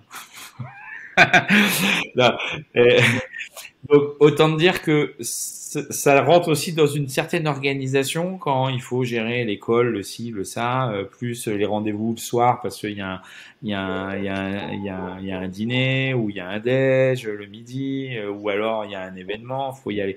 Donc en fait, je suis absolument incapable d'avoir une journée type, euh, ce qui, je pense, fait ma force. C'est-à-dire comme j'ai pas de journée type, je suis jamais déçu de ma journée parce que du coup, bah, j'ai fait ce que je pouvais faire dans le laps de ma journée. Ce qui peut m'arriver, c'est que quand certaines choses ont pris un peu trop de pas sur ma journée, tu sais, ça nous le fait tous. Tu te dis, putain, quelle journée de merde, j'ai rien fait de ce que je voulais. Bon, eh ben, je réajuste ma journée du lendemain pour que mes tâches qui devaient vraiment être faites, elles soient faites. Et donc, je commence le matin, je peux commencer le matin de bonne heure sur une journée comme ça parce que je vais être plus tranquille. Donc, moi, j'aime bien commencer assez tôt. C'est quoi assez tôt pour toi? Bah, en général, à 6h, 6h30, je suis réveillé parce que ça permet aussi d'être assez tranquille. Ça veut pas forcément dire que je vais toujours bosser à cette heure-là. Je peux aussi commencer une journée à 8, 9 heures, ça me pose zéro problème aussi. Bon, après 10, 11 heures, c'est compliqué quand même, hein. Voilà. Par contre, je termine, tu vois, je termine vers 18 heures. Il y a des choses que je faisais que je fais plus. Je travaille assez rarement le week-end parce que c'est le moment pour la famille, donc je travaille très très peu, sauf si j'ai vraiment un truc que j'ai pas eu le temps de faire, mais j'essaye de vraiment préserver ce moment. Euh, et je préserve aussi énormément les congés et les vacances. Je les annule pas et je les reporte pas parce que c'est important. Donc ouais, mes journées, alors je peux faire des très grosses journées, hein, tu vois, rien qu'hier, pour le coup, j'avais beaucoup de choses dans la journée, dont un rendez-vous tôt le matin qui était sur Poitiers, et j'étais à Paris, pas de bol, donc tu vois, j'ai fait 4h, 22h hier. Voilà. Mais ça m'arrive une fois de temps en temps. Après, je peux faire des journées où je vais faire 5 heures parce que l'après-midi, on va aller se promener. Voilà. Tu vois, c'est tout bête, hein, mais je pense que cet équilibre, c'est pas le même pour tous. Par contre, je pense que on doit tous le préserver. Moi, je fonctionne comme ça. J'arrive à compenser. Je peux faire des très grosses journées et après, je vais aller compenser sur d'autres choses parce que je fonctionne comme ça. Mais je pense qu'on doit tous aller chercher cet équilibre. Il faut pas se mettre, faut pas se mettre la tête dans le sable parce que y a rien de pire. Mm, mm. T'as en partie répondu du coup à la deuxième question que j'avais d'Anna Zalgan justement sur la gestion équilibre vie pro, vie perso, justement encore plus quand on est multipreneur et qu'on a plein de projets, donc t'y as un peu répondu. Et justement, dans la relation, donc tu dis que tu es en couple aussi, tu as des enfants, comment, donc tu dis que voilà, tu respectes certains moments qui sont pour toi primordiaux et que tu as envie de respecter, mais comment ça se traduit autrement, cette gestion un peu vie pro, vie perso? Bah, comment dire moi, je pense que j'ai un gros équilibre vie pro, vie perso, hein, parce que même de l'extérieur, je pense que certains se disent, mais ok, mais tu fais comment? Parce que là, t'es parti là 3 jours, t'as fait ça, t'as fait ci, et tu bosses quand? Bah, je bosse le reste du temps. Mais du coup, si t'es efficace, bah, ça pose pas de problème. Et surtout, qui a dit qu'on n'avait pas le droit de se prendre du temps et d'avancer? À un moment, on bosse aussi pour ça, c'est-à-dire pour une forme de confort, parce que si tu te mets à ton compte juste parce que tu es fier de dire que tu bosses 10 ou 12 heures par jour, je vois pas trop l'intérêt en fait. Hein. Ou même si c'est juste pour dire attends, je fais du cash et tout, c'est cool. Ouais, enfin ton cash, si t'en profites pas et que tu fais rien et que tu fais que bosser, je vois pas non plus trop l'intérêt. Euh, donc, en fait, cet équilibre, t'essayes de le faire de manière naturelle. Encore une fois, si tu sens que ta semaine a pris le pas sur ta vie perso, parce que ça m'arrive, hein, et ça arrive, et tu sens, et ça arrive à ma compagne, hein, parce que elle a aussi un taf où elle peut faire beaucoup d'heures. Tu sens que ça a pris, bon ben le week-end qui va arriver, tu vas être à fond sur le perso et tu lâches complètement le taf. On parle même pas taf, tu parles plus du tout de taf. Et si t'as quelqu'un qui t'appelle pour te parler d'un sujet, tu le prends même pas. Moi je le dis, il m'appelle, je lui dis bah écoute non là je suis désolé mais on s'appelle lundi. Voilà. Et puis bah après t'as besoin de partir, t'as besoin de prendre des jours et partir en vacances, bah fais-le, tu le fais. Voilà, parce que de toute façon, il y aura toujours, mais toujours quelque chose d'urgent. Donc en fait, tu peux te dire, non mais voilà, tu peux te dire, ouais mais je peux pas, et c'est ce que tout le monde se dit. Hein. Moi, je passe beaucoup de temps avec ma compagne pour lui dire, il y aura toujours quelque chose d'urgent, donc faut lâcher. Euh, tu, tu peux toujours te dire, tu trouveras toujours une bonne raison pour dire, non mais je peux pas arrêter. Voilà. Bon bah moi je cherche pas la bonne raison et je dis voilà, là j'ai envie d'arrêter, je coupe. Voilà, parce que de toute façon, ça ou ça, que ça soit lundi ou mardi, ça va être pareil. Ça changera rien. Et est-ce que tu arrives à garder du temps en plus? Alors, pour l'instant, j'arrive un peu au stade où je suis en train de différencier, on va dire, le temps qu'on peut appeler donc de travail, le temps perso, mais perso, on va dire familial, et le temps perso-perso. C'est-à-dire, est-ce que toi, il y a des activités aussi que tu fais, que tu aimes bien faire? Je ne sais pas, que ce soit du sport, de la lecture, autre chose, enfin du crochet, je ne sais pas quelle passion. Est-ce que c'est aussi des temps que tu te réserves et que tu, tu mets, ou alors non, tu le classes dans ton temps perso et familial? Non, moi je le classe dans mon temps perso et famille parce que alors, j'ai pas trop ce besoin de temps seul et ainsi de suite. Et ça peut arriver quand ça arrive,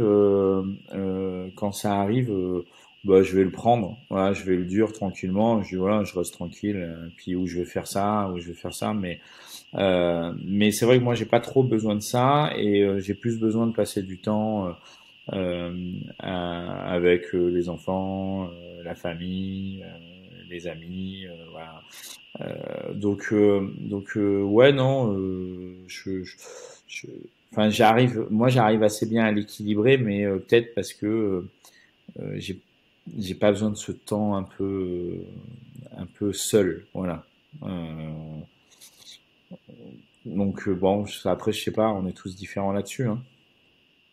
C'est sûr. Ok, bah merci. Écoute, je te propose qu'on passe dans la dernière partie de l'entretien, un peu sur les questions, on va dire, un peu fin de podcast. Je vais déjà te demander, pour toi, c'est quoi une petite définition de justement être multipreneur? C'est quoi vraiment pour toi ça? Ça, c'est une bonne question. Ben, être multipreneur, c'est créer de la valeur, créer beaucoup de valeur. Voilà. C'est travailler et créer de la valeur. Ok, simple et Ouais, efficace. c'est ça. C'est bien ça. Ouais, voilà. Créer de la valeur. Ouais, ouais, c'est bien ça. Ok. Tu vois, dans le parcours qui est très riche que tu nous as donné, avec toutes les expériences différentes que tu as pu avoir, pour toi, justement, on va dire, c'est quoi si on peut dire, les clés du succès pour justement atteindre un peu tes objectifs et réussir dans le multipreneuriat? Les clés du succès. Les clés du succès, ben déjà, je pense que c'est de pas avoir peur. Voilà. Parce que la peur, c'est le pire des freins. Faut pas avoir peur. T'as une idée, t'as envie, il faut y aller, il faut le faire. Voilà, ça c'est une des premières clés du succès, c'est-à-dire que Si t'essayes, t'as plus de chances de réussir que si t'essayes pas, hein. Voilà, ne pas avoir peur. Deuxième clé, je pense que c'est la ligne et la constance. C'est-à-dire que tu t'engages, tu sais que tu t'engages dans un chemin qui va pas forcément être tout le temps facile. Donc à un moment, faut être constant et puis faut avoir le courage d'aller au bout, faut avoir l'énergie. Donc si tu sens que à la moindre difficulté tu vas baisser les bras, c'est pas la peine de créer, c'est pas la peine d'aller à ton compte. Vraiment, je le pense, ça sert à rien. Parce que il y aura des difficultés, il y aura des échecs et si ces échecs au lieu de te rendre plus fort, ils t'anéantissent, vaut mieux que tu te préserves, hein. Parce que il faut se servir de tout ça comme de la force plutôt que comme de la faiblesse. Ça c'est un des deuxièmes points clés. Et le troisième point clé, et ça je vais peser mes mots dessus, c'est à un moment le client, quoi. Arrêtez, à tous, j'ai envie de vous dire, arrêtez de penser que le client a pas d'importance, que ce que vous faites est mieux que ci ou que ça ou que non, la seule règle c'est satisfais ton client, apporte quelque chose à ton client, apporte une valeur à ton client. Et à partir de ce moment-là, si ton seul objectif quand tu réfléchis à des choses, à des idées, si ton seul objectif c'est d'apporter quelque chose à ton client, tu réussiras parce que tu vas apporter une valeur. Tu vas peut-être te tromper, mais à chaque fois, si une de tes réflexions principales, ta première réflexion, c'est de se dire de quoi mon client a besoin, qu'est-ce que je vais lui apporter, est-ce que je vais lui apporter comme ci ou comme ça va l'aider, que ça soit du service ou du produit, ça marchera. Et ouais, la satisfaction client. Voilà, mais je le dis parce que en fait, j'ai bossé dans pas mal de boîtes et même du coup certaines que j'ai bossé et que j'ai créé et du coup même dans celles que j'ai créées, tu vois, tu avais des phrases en disant ouais non mais c'est bon, en même temps le client on lui a dit tiens, il aurait pu faire ci. Non mais stop. Le client, c'est pas parce que tu lui dis ci ou ça qu'il comprend que ça doit être comme ci, comme ça. Le client, il n'a pas l'expertise, donc c'est à toi de lui donner l'expertise de ce que tu lui amènes en valeur. Et il faut qu'il le ressente. S'il le ressent pas, c'est que tu échoues, c'est que tu te gourres, c'est que tu t'es pas où il faut. Et donc, il faut arrêter de penser que le client est pas important. Voilà. Et il y a beaucoup de gens qui pensent que le produit ou le business ou même sa personne propre est plus importante que le client. Bah non, je suis pas d'accord. Ça, c'est très percutant. Et je partage complètement ton avis. Du coup, inversement, quelles, on va dire, erreurs ou quelle chose t'aurais aimé savoir avant de te lancer ou t'aurais aimé au moins qu'on te prévienne sur certaines choses? Quelles erreurs un peu à éviter Voilà, la liste pourrait être longue. Quelles erreurs? Alors, on aurait pu éviter. Je pense que quand tu sors d'école ou même euh, de poste de salarié, en fait, tu ne mesures pas l'impact de la gestion, en fait. C'était mon cas. C'est-à-dire que c'était mon cas. T'y vas, t'avances, et puis le reste, bon, la gestion, c'est pas excitant, quoi. Bon, par contre, la gestion, quand même, c'est important. Donc, moi, j'aurais aimé qu'il y ait des gens qui m'expliquent un peu plus tôt que tu peux avoir plein d'idées, tu peux avancer et tout. Par contre, si tu les structures pas un peu et que tu gères pas pour que ça se passe bien, tes bonnes idées elles vont avoir du mal à se développer. Donc, malgré tout ce qu'on peut entendre, vas-y, t'y vas, on y va, créer une start-up, créer une boîte, c'est facile, t'as besoin d'un fichier Excel, de ci, de ça. Ouais, d'accord, ok, c'est facile. Oui, c'est facile. Avoir un siret, créer un siret, c'est facile. D'accord. Avoir une idée, on peut tous avoir des bonnes idées. Maintenant, il faut quand même avoir un peu de rigueur sur la gestion, sur plein de choses pour que ça dure en fait. Ça, je pense que les gens devraient, enfin, il devrait y avoir plus de pédagogie sur ça. Euh, Après, moi, j'ai fait une erreur qui a été compliquée à gérer. C'est quand tu grossis, tu as tendance à déléguer plus et potentiellement perdre le lien avec tes équipes. Euh, les équipes, elles ont besoin de se rassocier aux fondateurs, elles ont besoin de se rassocier, elles ont besoin de continuer à avoir des moments d'échange, surtout quand tu pars de zéro, tu crées des petites équipes soudées, tu vois, tu as 7, 8, 10, 15, c'est soudé, tout le monde avance, et après tu arrives à 40, 50, 60. Ben là, c'est beaucoup plus compliqué parce que tu peux plus passer le même temps avec les personnes, donc elles ont l'impression que tu prends de la distance. Et ce qui est à éviter, je pense, c'est il faut garder ce lien. Tu le gardes différemment, mais tu vois, continuer à aller boire un café, même si t'as pas le temps, avec les équipes, continuer à aller faire un repas avec les équipes, même si t'as pas le temps. Et je pèse mes mots, même si t'as pas le temps, c'est pas grave, prends-le le temps, parce qu'en fait, c'est ces personnes-là qui font que ta boîte elle se développe. Et donc, elles ont besoin de savoir qu'elles sont dans le même bateau avec toi et que si, et que t'es pas juste en train de naviguer un bateau et que tous ceux qui sont dedans, tu t'en fous, quoi. Donc ouais, c'est ça. Moi, je l'ai fait, hein. Je l'ai fait sans m'en rendre compte parce que c'est pas ma nature. Mais quand tu vas vite et que tu grossis, tu montes avec beaucoup de salariés, ben, t'as du mal à garder le lien et sans t'en rendre compte, tu casses le lien que tu avais créé parce que tu penses que t'as plus le temps. Mais en fait, tu l'as le temps. Faut juste le prendre. Ouais, voilà. Après, des erreurs, on en fait plein, hein. Des erreurs, on en fait plein. Le recrutement est plein d'erreurs.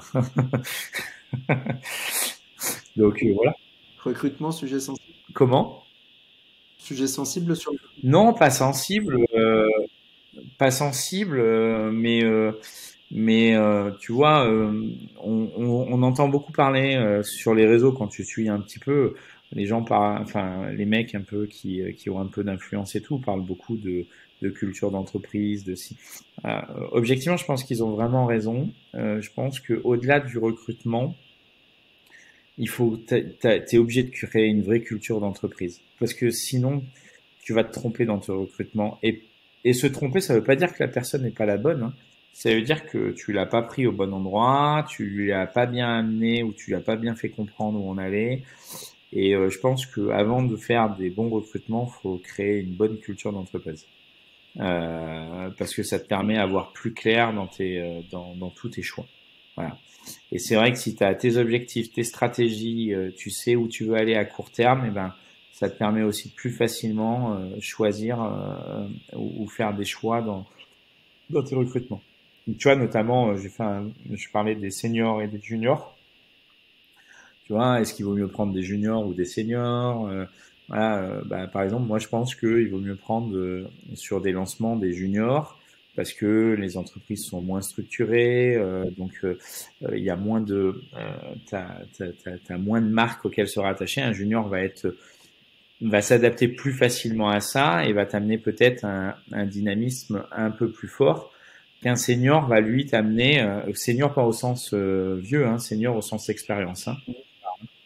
Un senior va souvent avoir besoin d'un peu plus de structure dans l'entreprise pour pouvoir rester, parce que du coup c'est ce qu'il connaît, vu qu'il a déjà pas mal d'années d'expérience, il a déjà travaillé des boîtes un peu plus structurées. Et si tu fais rentrer des gens très très bien au mauvais moment dans l'entreprise, parce qu'il n'y a pas la structure pour les accompagner, il n'y a pas la structure pour qu'ils puissent s'épanouir ou juste pour qu'ils puissent vraiment s'exprimer, et ben en fait tu gages des recrutements. Et pour le coup, tu as l'impression d'avoir fait un mauvais recrutement, mais c'est pas que la personne n'était pas bien, c'est que tu t'es juste pas allé la chercher au bon moment. Et ça, je pense qu'on devrait tous l'entendre un peu plus parce que tout le monde fait du dogme sur oui les jeunes ou les moins jeunes, plus d'expérience. Mais en fait, c'est pas une question que les uns ou les autres sont meilleurs sont mieux ou moins bien. C'est une question que au niveau aux différentes étapes et structures de ton entreprise, t'as pas forcément besoin des mêmes profils. Et ça, je pense qu'il faut l'accepter et l'entendre et aller chercher les profils qui sont adaptés en fait à ton stade d'entreprise. Et voilà. C'est comme tu dis, ça fait plaisir à entendre et c'est effectivement des choses qu'on n'entend pas forcément régulièrement. Et du coup, je suis bien content que tu les partages. Je vais finir juste sur deux petites questions, si ça te va. Euh, Allez. Allez, du coup, bon, on va dire quelles ont été un peu tes inspirations. Est-ce qu'il y a des personnes, je sais pas, des livres, des films, des choses qui t'ont un peu boosté, qui t'ont inspiré à faire ce que tu es aujourd'hui? Euh, Ah oui, hein, t'es sur du podcast, hein. T'es- ouais, là. Alors, je peux dire que je suis inspiré par certaines grandes réussites. C'est pas vraiment des personnes, c'est même s'il y a des personnes derrière, mais c'est plus cette capacité à développer des projets qui plaisent au plus grand nombre. Ça, je trouve ça assez impressionnant. Tu vois, j'aime beaucoup Stanislas de Doctolib. C'est pareil. Blablacar, c'est énorme. Enfin, Alan, je sais pas si tu connais la mutuelle. Enfin, voilà, c'est des fondateurs qui ont quand même eu une capacité en quelques années parce que ils ont à créer des structures qui sont à la fois aimées de l'intérieur et à la fois aimées de l'extérieur et qui ont en plus ont un vrai impact. Ça, je trouve ça très inspirant. Voilà. Je pense qu'on n'imagine pas par quel par quel terrain ils ont dû passer au quotidien, mais voilà, ça c'est plutôt inspirant. Donc je pense que c'est ça. Et puis après j'ai une culture du travail qui m'a été quand même transmise. J'ai la chance d'avoir eu des parents qui avaient pas peur du travail et qui travaillaient. Donc j'ai une culture du travail qui est née de là et qui me sert aujourd'hui parce que parce qu'on n'a rien sans rien en fait. Ils étaient entrepreneurs aussi ou pas du tout? Ben en fait mon père était dans le bâtiment. Il a monté sa boîte et il a coulé sa boîte. Pas parce que elle fonctionnait pas, au contraire, parce qu'en fait il était trop gentil, il savait pas vendre au vrai prix. Euh, et donc c'était en plus dans les années où il y a eu les crises de l'immobilier et tout ça. Ouais, j'ai vécu, on a vécu cette expérience aussi de l'entrepreneuriat euh, qui se passe mal. Hein. Parce que, tu vois, ils ont perdu leur maison et tout. Moi, je me rappelle, les maisons ont été saisies et tout. Donc, j'étais jeune. Hein. Ça t'apprend aussi la résilience, ça t'apprend plein de choses. Donc, c'est des belles leçons de vie. Et puis, ça permet aussi de garder les pieds sur terre et de savoir d'où on vient, quoi. Top, top, top, top. Eh ben écoute, dernière petite question, après je te laisse tranquille. Quel multipreneur tu me conseilles d'inviter la prochaine fois? Quel multipreneur et je connais pas beaucoup de multipreneurs. Euh, non, là comme ça, brûle pour point, je saurais pas t'en donner tout de suite parce que c'est vrai que c'est assez récent les multipreneurs et puis et là je saurais pas t'en donner un là tout de suite comme ça. Même pas forcément que tu connais directement, hein, mais ou même une personne, tu sais, qui a plusieurs entreprises Bah et après ouais, j'aime bien ce que fait je sais pas si tu connais, j'aime bien ce que fait Hugo Benz. il est programmé. Il est programmé. Ça devait être le premier, mais on a eu un petit problème d'agenda, mais du coup, il arrive bientôt. Bah voilà, ça j'aime bien son approche. Alors après c'est pas un multipreneur, mais enfin quoi que je sais pas, peut-être que si. J'aime beaucoup aussi ce que fait Benoît Dubourg, mais je sais pas si, je pense pas qu'il ait plusieurs entreprises. Euh, ouais, non, voilà, non, mais je trouve que Hugo Benz en parle pas mal. Il a créé des structures, c'est un starter. Voilà, il en parle pas mal. Voilà. Donc j'aurais envie de te dire lui. Sinon après, euh, tu sais quand même, je pense que les gens communiquent pas beaucoup sur le multi-entrepreneuriat. Sur le fond. Donc du coup, t'as du mal à savoir ceux qui ont plusieurs activités. Et il y en a pas tant que ça en fait. C'est vrai. Et comme tu disais, pour finir là-dessus, c'est vrai que même pour avoir échangé du coup avec plusieurs multipreneurs ont une entreprise qu'ils mettent en avant et ils considèrent pas forcément leurs autres activités ou autres entreprises comme de l'entrepreneuriat, mais plus de l'investissement. Ou alors justement, ils veulent pas forcément en parler parce qu'ils veulent pas que, comme on disait, je sais pas, ta boîte de BTP tout à l'heure, ils veulent pas que forcément que ça se sache que ils ont eu la société qui leur a fait les travaux, qui leur a fait ceci. C'est Ouais, ouais, ouais. des choix, des avis, mais c'est vrai que j'ai rencontré ces questions-là. Moi, ça me gêne pas trop, je termine avec ça. Moi, ça me gêne pas trop de communiquer là-dessus, mais par contre, il est vrai que si après tu dois porter certains projets, tu peux pas communiquer sur tous tes projets sinon tu perds les gens. Donc, tu es obligé d'en mettre un en avant. Et Mm. ben tu vois, je finirai là-dessus. Moi justement, j'ai créé ce côté multipreneur. C'est pas du tout voué à l'origine pour être un business ou autre, mais j'avais énormément de difficultés. J'ai une société dans le tourisme, une autre dans le référencement, une autre dans différentes choses, et j'avais énormément de difficultés à venir démarcher un nouveau client, à lui apporter une solution qui venait d'une entreprise, en ayant mis en avant une autre entreprise. Donc, je te parle du référencement, démarcher quelqu'un pour du référencement local quand ton profil, on va dire LinkedIn ou autre, est orienté tourisme, il dit mais pourquoi tu viens me démarcher? Qui es-tu pour ça? Et c'est vrai que en mettant en avant ce côté multiprenariat, les personnes ils se disent maintenant ah bah oui c'est normal, il a plusieurs activités donc c'est logique qu'ils viennent me démarcher autant pour ça que pour autre chose. Et c'est la base c'est la base de la création de pourquoi on est là aujourd'hui quoi.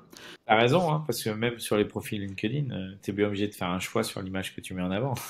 Exactement, exactement. Je te laisserai rajouter multipreneur sur ton profil, t'inquiète C'est ça. pour rajouter ça. Je prends pas de copyright encore. Ah, Bon, ça bah, c'est écoute, je te cool. remercie vraiment. C'était hyper top de te recevoir. Très, très heureux de t'avoir eu comme premier invité. Merci à toi, Yann. Et puis, ben, je te remercie et je te dis à bientôt. À très vite. Merci beaucoup.